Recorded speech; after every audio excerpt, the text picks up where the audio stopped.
বন্ধন news, খবরের বন্ধন। শুরু করছি আজকের খবর। দীনেশচন্দ্র সেন রিসার্চ সোসাইটির আয়োজিত সাহিত্য ও সমাজসেবা কাজের জন্য সম্মান প্রদান অনুষ্ঠানে চাঁদেরহাট। এদিন কলকাতা প্রেস ক্লাবে সম্মান প্রদান অনুষ্ঠান দীনেশচন্দ্র সেন আলোচনার সময় যোগ দেন সাহিত্য জগতের দিকপাল ব্যক্তি ও সমাজসেবা জগতের দিকপাল ব্যক্তিরা। দীনেশচন্দ্র সেন ছিলেন কলকাতা বিশ্ববিদ্যালয়ের অধ্যাপক। বাংলা সাহিত্যের বিশ্ববরেণ্য করার জন্য তিনি সারা জীবন নিয়োজিত করেছেন। বাংলা সাহিত্যের জগতে তিনি এক নক্ষত্র। এদিনে আলোচনা সভায় উঠে এলো দীনেশচন্দ্র সেনের কীর্তিগাথা।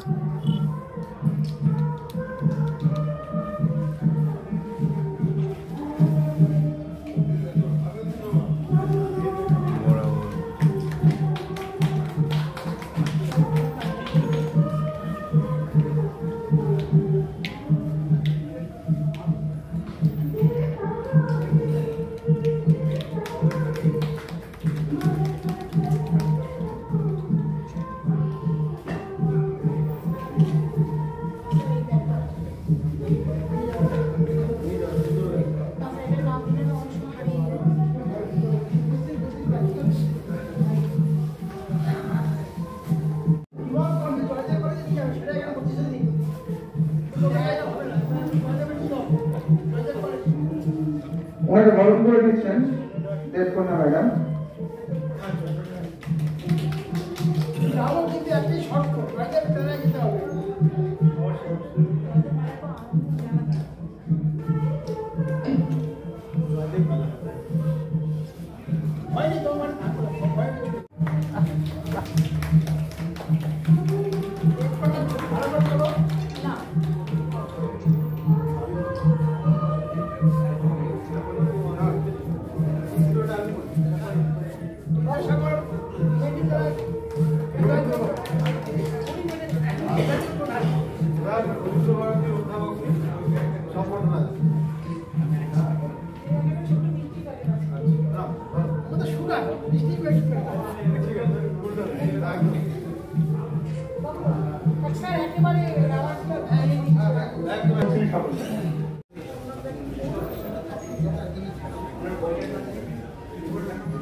ওনাকে সুবর্ণ সংঘ বিদ্যাসাগরের জন্য সম্মানিত করা হলো।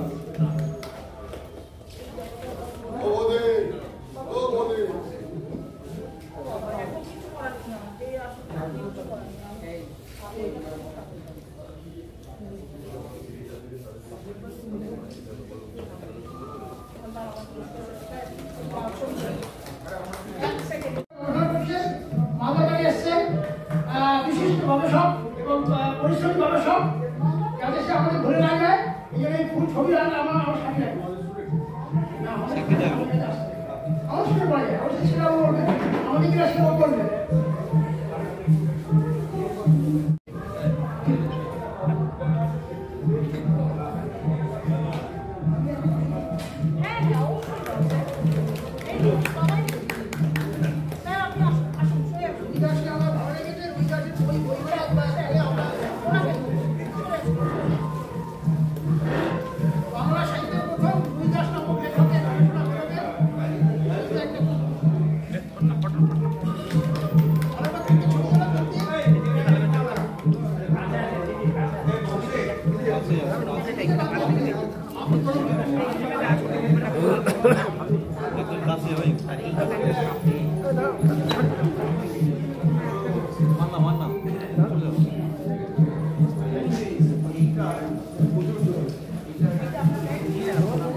দীনেশচন্দ্র সেন সরস্বতী সম্মানের ব্যাপারে বলুন। এটা বছরে একদিনই হয়, কি কি কারণে?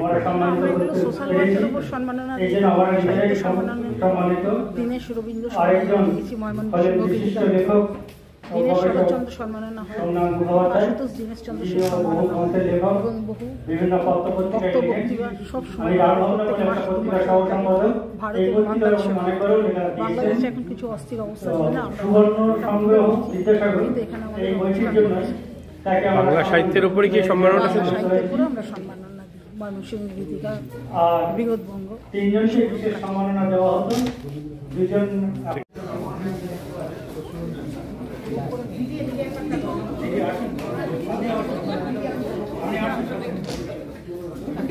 আর আমাদের অন্যতম বিশ্ববিদ্যালয় ইয়েটা রেখে দিন, ফুলটা রেখে দিন।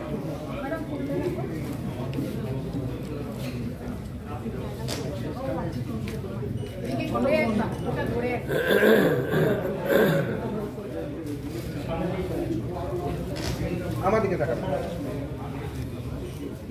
একটু আমার দিকে দেখবেন, একটু আমার দিকে দেখবেন। Thank you. আরো কিছু দেবার রয়েছে, অনেক কিছু দেবার রয়েছে, শুধু একটু কি দিচ্ছে সেটা একটু বলে দিচ্ছি। কি দিচ্ছে না একটা ফাইল দিলাম। আচ্ছা এটা দিই, অ্যাওয়ার্ডটা আগে দিয়ে দিই, এটা হাতে রাখুন। এর মধ্যে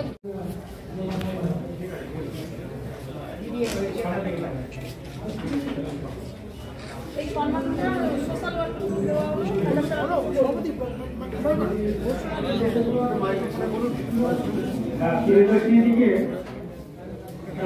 সমাজসেবার জন্য এই বিশিষ্ট সম্মান দেওয়া হলো দীনেশচন্দ্র বিশ্বাস সোসাইটির পক্ষ থেকে, এবং তাকে সম্মানিত করতে পেরে আমরা নিজেও সম্মানিত, ভবিষ্যতেও পাবো এই আশা রাখছি।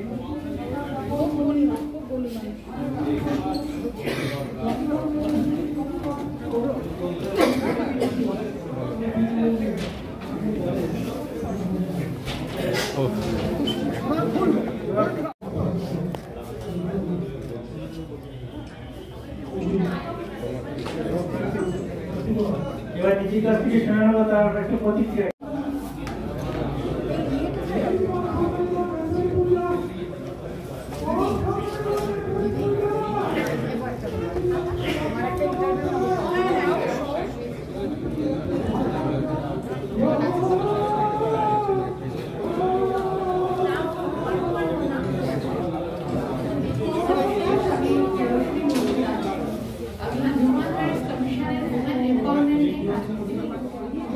দাদা দরজাটা বন্ধ করে দিন দাদা। কেউ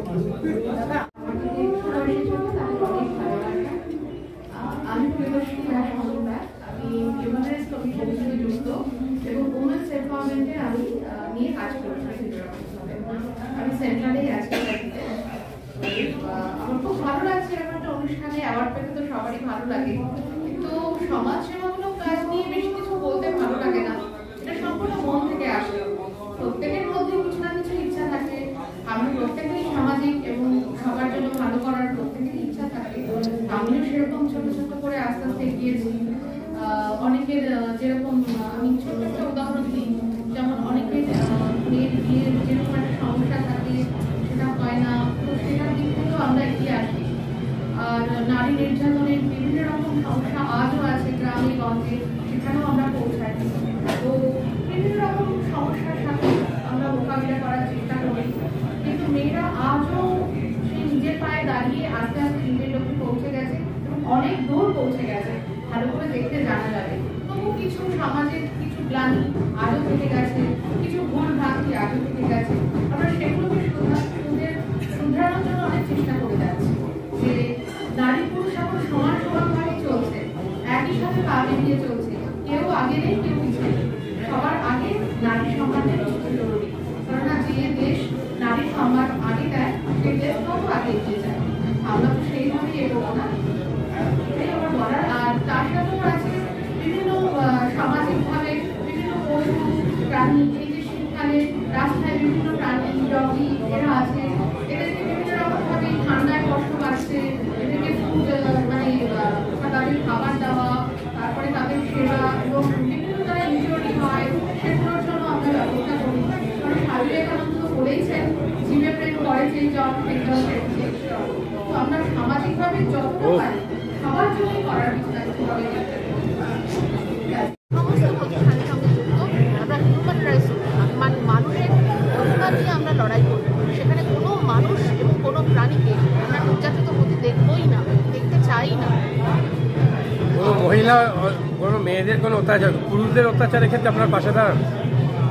আমরা সামাজিকভাবে সকলের পাশেই দাঁড়াই, কিন্তু হয় কি ছেলেদের থেকে মেয়েরা বেশি নির্যাতিত হয়, বেশি নির্যাতন, বেশি নির্যাতিত আজও হচ্ছে। বলছে তো সমাজ একসাথে এগিয়ে যাচ্ছে, কিন্তু কেউ পাশে দাঁড়াচ্ছে, কিন্তু সেটা কিন্তু হচ্ছে। এখনো মেয়েদের ছোটভাবে দেখা হয়, এখনো মনে করা হয় মেয়েরা শারীরিকভাবে ভীষণ দুর্বল, কিন্তু আজ কিন্তু সেটা নেই। প্রধানমন্ত্রী নরেন্দ্র মোদীর বডিগার্ড আজও কিন্তু মেয়েরা।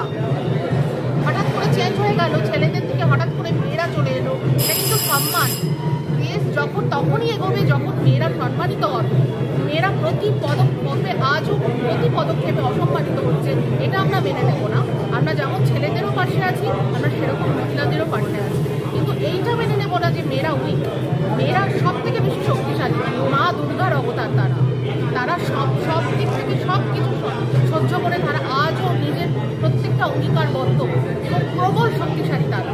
তো কখনো আমরা মনে করি না যে মেয়েরা ছোট, নিচু, একটু দুর্বল, এরকম কখনো কিছু ভাবার নেই।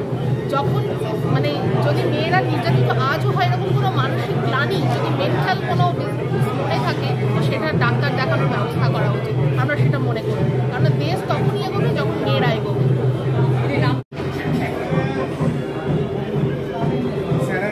মাদকাসক্ত যুবকদের জীবনের মূল স্রোতে ফিরিয়ে আনছে চুঁচুড়া নবজীবন ফাউন্ডেশন। আজ থেকে 7 বছর আগে পথ চলা শুরু হয়েছিল এই সংস্থার। হুগলি জেলা থেকে শুরু হয়েছিল নবজীবন ফাউন্ডেশনের কাজ। আজ গোটা উত্তর পূর্ব ভারতে ছড়িয়ে পড়েছে তার ব্যাপ্তি। জেলা ও রাজ্যের হাজার হাজার মাদকাসক্ত যুবকদের মানসিক ও শারীরিক চিকিৎসার মধ্যে দিয়ে সুস্থ জীবনের পথে ফিরিয়ে আনছে নবজীবন ফাউন্ডেশন। কী করে এই সংস্থাকে তিল তিল করে গড়ে তুলছেন বন্ধন নিউজ এর ক্যামেরার সামনে, সে কথা বললেন সংস্থার কর্ণধার চন্দন দাস। দেখি ওটার মধ্যে কি আছে, বা পাড়ার বড় দাদারা করছে, আমিও একটুখানি করি, ফিলিংসটা কি সেটা দেখতে যাই। এবং একটা সার্টেন টাইমের পর কি হয়, সেটা ফ্রিকোয়েন্সিটা তখন অনেক বেশি থাকে, গ্যাপ থাকে যখন শুরু করে, পরবর্তীকালে যখন নির্ভরশীল হয়ে পড়ে সেই একটা সাবস্টেন্সের উপর, তখন সেটা থেকে বেরোনোর জন্য সে নানা রকম চেষ্টা করে, কিন্তু তার ওয়ে আউটটা জানা নেই যে কোন রাস্তা দিয়ে গেলে নেশা থেকেও বিরত থেকে সুস্থ স্বাভাবিক জীবনযাপন করা যায়।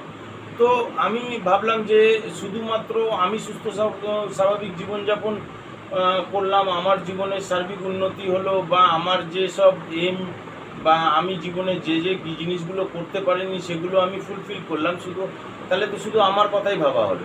তাহলে আমি এরকম কিছু কাজ করি যাতে আমার মতো আরও 5 জন আমার দ্বারা উপকৃত হয়, এবং একটা সার্টেন টাইমের পর যখন মানুষ চায় যে ফিরতে, অথচ তার কাছে রাস্তা থাকে না, তখন এই একটা WHO ওয়ার্ল্ড হেলথ অর্গানাইজেশন একটা প্রসিডিওর বার করেছে। গরম পানীয়র জন্য বিশ্বমানের flask, micro oven, mixer grinder, induction সহ আধুনিক রান্নাঘরের সামগ্রী উৎপাদন সারা বিশ্বে আলোড়ন সৃষ্টি করেছে বড়সিল।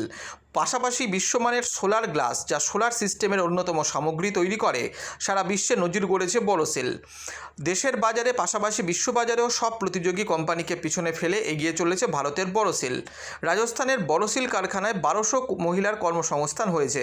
প্রতিদিন রাজস্থানের প্রত্যন্ত গ্রাম থেকে ওই মহিলাদের গাড়ি করে কারখানায় নিয়ে আসে কারখানা কর্তৃপক্ষ। তারা বড়সিলের বিশ্বমানের প্লেটের ডিজাইনে কাজ করে। দিনের শেষে তাদের গাড়ি করে বাড়ি ফিরিয়ে দেয় কারখানা কর্তৃপক্ষ। কর্মসংস্থানের এই বেনজির দৃষ্টান্তের জন্য বড়সিল কোম্পানিকে কুর্নিশ জানায় ভারতবাসী।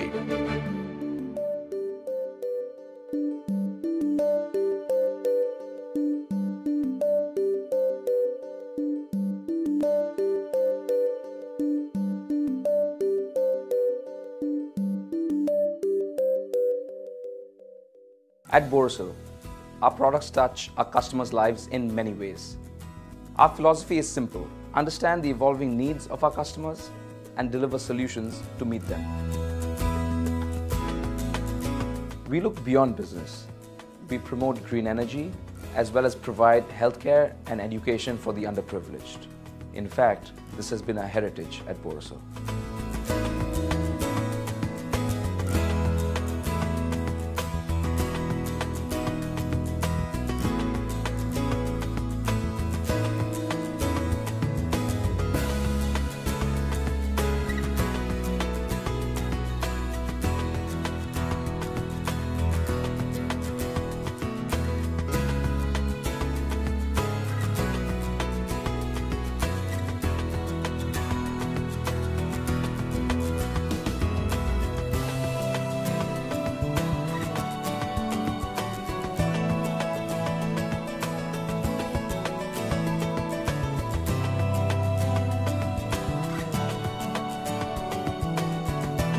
Our products are developed with innovation and thought. It is technology emboldened by the human spirit.